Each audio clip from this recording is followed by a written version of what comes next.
নন্দীগ্রাম ১ নম্বর ব্লকের চম্পাইনগরের বাসিন্দা শেখ মুগলা আজমের কীর্তিতে চাঞ্চল্য ছড়িয়েছে নন্দীগ্রাম জুড়ে।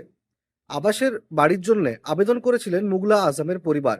সেই মতো রাজ্য সরকারের তরফে আবাসের বাড়িও মিলেছে এবং আবাসের প্রথম কিস্তির টাকাও তার মায়ের অ্যাকাউন্টে ঢুকেছিল।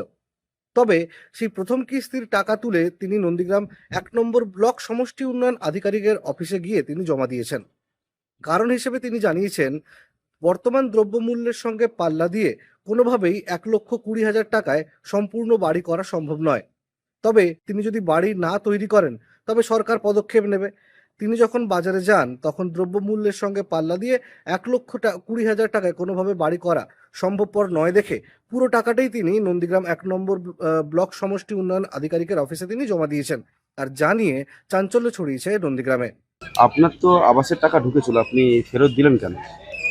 ফেরত দিলাম কারণ এখন যা বর্তমানে যা দ্রব্যমূল্যের যা দাম, আপনার ইট থেকে বলুন, সিমেন্ট থেকে বলুন, আপনার বালি থেকে বলুন, অনেক বেড়ে গেছে। তো এই কারণে ১,২০,০০০ টাকায় কোনো মতে একটা বাড়ি মানে কমপ্লিটভাবে করে ওঠা সম্ভব নয়।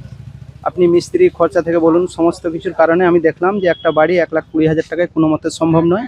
তো এই কারণে প্রথম কিস্তির যে টাকাটা যে ঢুকেছিল অ্যাকাউন্টে, সেই টাকাটা আমি এখানে জমা দিলাম। আপনার নাম?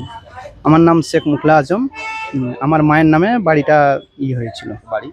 বাড়ি চম্পাইনগর, গ্রাম পঞ্চায়েত হরিপুর।